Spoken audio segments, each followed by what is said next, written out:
There has been a lot of talk on the news lately about our governor, and I had several questions, so I decided to reach out and see if he would answer them, and he actually decided to sit down with me and talk through them. Why not, Josiah, right? I mean, Yeah. a lot of questions are being asked, and you contacted the office, and I said, sure, let's have a conversation. All right, let's do it. My first question is this. I've seen a lot on the news lately that you reduced the budget, but then the legislators went back and made it bigger again. Why did they do that, and what's going to happen? Yeah, so we've had a budget issue for many years. In other words, we spend more than we take in revenue. So we spend about $1.6 billion more than we take in revenue, and this has been going on for a number of years. And what we've been doing is using our savings to plug that hole. Well, we're running out of savings. So eventually we're just going to have a hole, and we're going to have to reduce or have taxes or take the permanent fund dividend. And that's kind of the issue of what's going on right now. Alaska's got to make a decision as to where it wants to go with this budget. Do we want to reduce? Do we want to tax? We want to take the PFD. And because you have 60 members of the legislature that represent a whole bunch of different Alaskans from all over the state, they're having a hard time deciding what route they want to take. I proposed the budget to reduce the budget so we wouldn't take your PFD and wouldn't have to tax you. But there are other legislators. There are legislators that believe that we should tax to pay for the budget gap. We should take the PFD to pay for the budget gap. And so what happened was, when I reduced the budget, a number of those legislators didn't like those reductions, so they wanted to put them back. They didn't have enough votes to put them back through a process called a veto override. So what they've done in this special session is they've just added them back in new bills. So once again, we'll go through this process of looking at what they've added back and making decisions on how we can still keep this budget smaller so that you have a future. Because if we don't get this budget smaller now, it'll be you and young people your age that'll be paying for this budget either through your PFD or your taxes. So that's kind of the problem that we're having down in Juneau right now, making a decision on how we're going to solve this issue. All right, you mentioned the PFD several times. What's happening with the PFD, and are you cutting the budget so that Alaskans can have a bigger PFD? You know, I've heard that too, that the reason that we're making the budget smaller is so you can have a larger PFD. A lot of us in Alaska see that those things as two separate items. The PFD has been around for almost 40 years, and it is calculated by a set of laws that determine how much Alaskans get from the Permanent Fund Corporation through the PFD program, the Permanent Fund Dividend. Only in the last couple of years have some politicians wanted to tie the size of the PFD or the amount of the PFD with the size of the budget. That's just happened the last few years, as I mentioned. But no, in my opinion, there's no correlation. We have been spending above our ability to pay for government because oil production has fallen and the price of oil just isn't where it needs to be at to pay for all of this government. So people have decided to take money out of the Permanent Fund and Permanent Fund Dividend program to help pay for government. And that's really the big argument this year.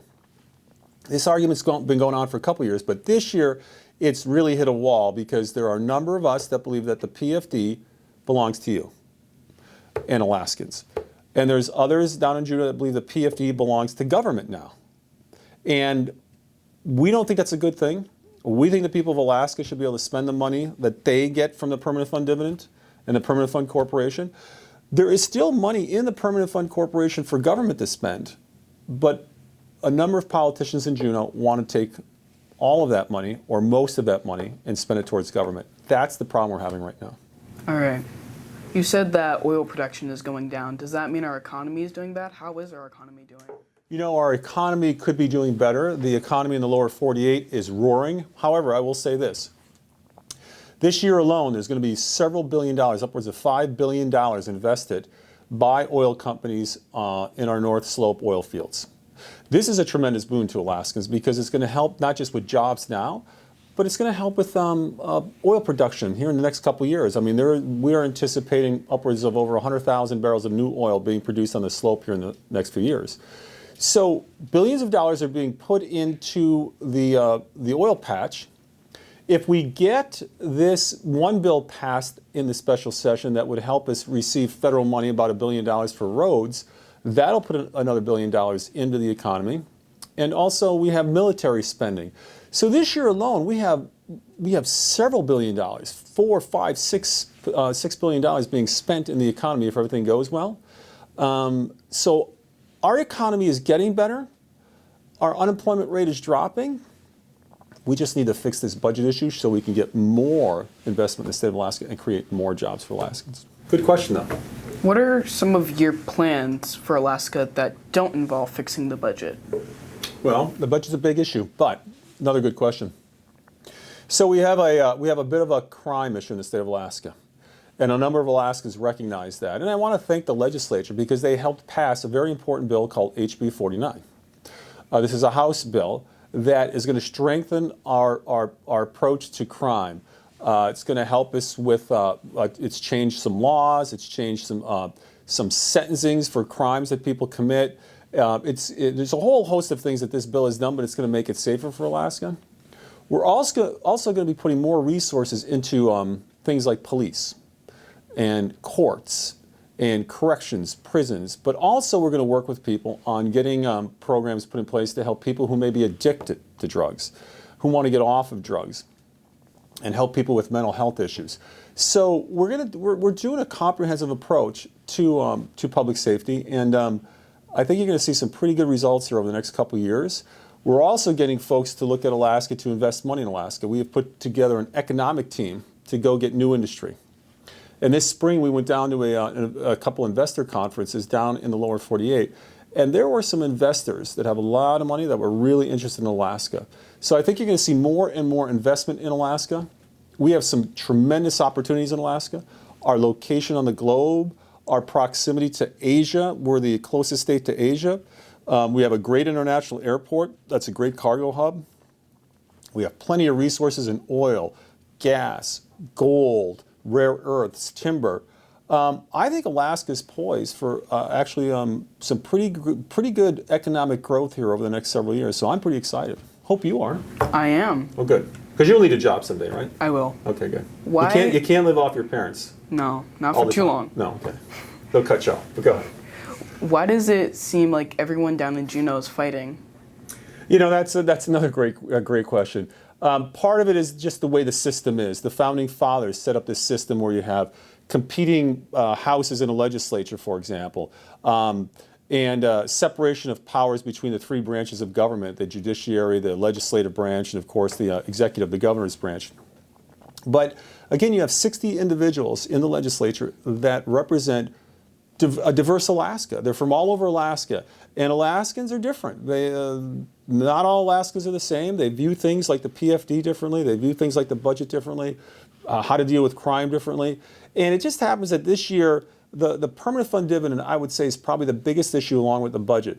It's really trying to figure out where Alaska is going to go for the future, because for the past 30 or 40 years, we basically could spend as much money as we wanted because we had the oil money, but we don't now. And so we're kind of at a bit of a gridlock in Juneau right now. We're working with the legislature. We're talking with legislators, including legislative leaders, to see if we can come up with compromise on these issues. But I would agree with you. It's gone on way too long. We got to get this issue solved. Alaskans expect us to make some decisions here. So hopefully this week things will happen, but we'll see. All right. I've also heard that you wanted to cut money for school districts. Is that true? Again, we have a $1.6 billion deficit.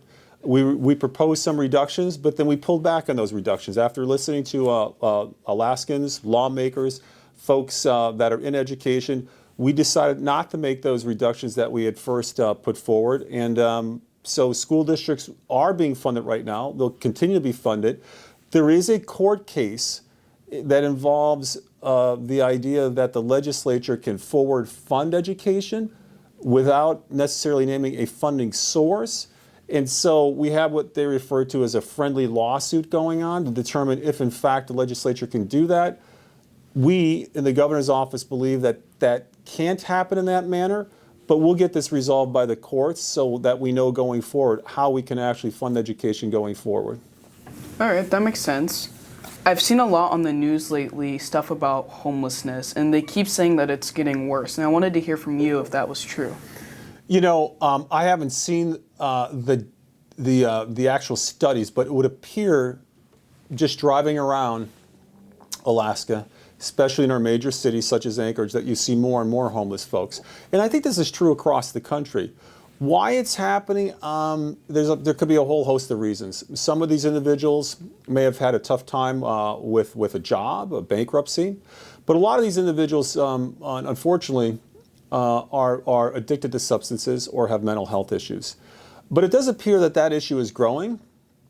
The question is, how do we deal with it? How do we solve the issue? How do we mitigate it? And so that's a discussion, that's a worthy discussion. I know it's happening in the city of Anchorage and other cities in Alaska. And really the question is, what's the role of the state in this? Is this a municipality issue? Is this an issue that the city should deal with? Or is this an issue that the state needs to deal with? So that's part of the discussions that are part of our budget discussions. What role does the state play in issues that are oftentimes municipal issues, such as dealing with the homeless? We certainly want to help people. We all want to help people. But the question is, before we put money into something, we have to know if it's going to have the outcomes that we hope it has. Because if we're going to ask people, once again, to pay for a program in which we need to either tax or take the permanent fund, we should have some idea what the outcome will be. And so this is an ongoing discussion, and we'll see where it leads. But another good question. All right. We're in a special session right now, right? Yes, we are. And I've also heard that some people say we're in the special session and it's not ending because you don't want it to end. Is that true? No. I probably want it to end as much or more than anyone. This session has gone on way too long. It's gone on way too long for the legislators. It's gone way too long for the executive branch, because we have to implement laws. We have to run government and implement the laws that the legislature passes. And it's really gone on too long for Alaskans. We're past the fiscal year, where the fiscal year starts or ends June 30th, and the new one starts July 1st. It's July 26th, I think, today. And so Alaskans really are demanding that we get our act together in Juneau and come up with some decisions and come up with some compromise. And again, I think people are trying to work through that, but it's been a difficult year, once again, because of the permanent fund dividend and the budget, and the fact that Alaskans have different ideas on those two big issues. But again, I'm the eternal optimist. I'm hoping we can get things worked out. This is one of the reasons why we changed items on what they refer to as the call. So I call this special session to try and solve these issues. And the first attempt at the call, we couldn't get decisions made. So we changed the call to Juneau, and we changed what was on the call to try and get more a possibility of some agreement. That hasn't happened yet either. So who knows? We may end up having to think about the call here over the next few days. But I'm hopeful that we'll get some action, we'll get some decisions, and we can get on with our lives here in Alaska. But no, I have no desire to prolong this special session. I was actually hoping that this session would end in April, when it was supposed to end, with these decisions made. But there's no doubt about it. It's been a long, tough session, couple special sessions, and I think all of us, all Alaskans, are getting tired of it and want this resolved. Yeah. Okay. Regarding the budget, a lot of people think that you're doing the right thing to fix it, but a lot of people also think you're doing the wrong thing. Can you tell me why no one can agree on what to do? Because there's different views as to what a budget should do and what a government should be. Again, as I mentioned earlier, for 30, 40 years, we could spend basically as much money as we chose, because we had a lot of oil money. And we had a lot of money in savings. Over the past 4 or 5 years, we've spent about $14 billion out of our savings to close that gap, to fill that gap that we're talking about. The previous governor tried to solve this issue through vetoing the PFD and using some of that money, taxes. But at the time, the legislature and the people of Alaska did not accept those ideas. My administration came in, and we decided to reduce the size of government, cut the size of government to close that gap. And certainly there are some people that are not happy with that. There are others that support that. That's part of the problem why we're stuck in this special session, is we're trying to figure out what direction Alaska needs to go in. Of course, my concern is if we don't close that gap, we have to once again take your permanent fund, or we have to tax you. And the thing about government is, in some ways, there's never enough money. That politicians will want more and more and more and spend more and more money. I mean, for example, in 2006, the budget was about $2.7 billion. Today, it's well over $5 billion in just 13 years. So our approach is to try and reduce the size of government, contain the size of government, grow the private economy, put people to work in the private economy as opposed to more government programs. And that way, hopefully, young people of your age will have a future in Alaska where they don't have to rely on government more, but they can rely on good paying jobs in a growing private economy. That's the discussion that Alaska is going through right now. That's why things are taking so long. But yes, there are some people that believe government should not be cut, and there are some people that believe it should be reduced. I am sure that I am bound and determined to come up with an answer and solution for Alaska on a balanced budget. This is one of the big reasons why I ran. We have to solve this issue for Alaska to prosper going forward.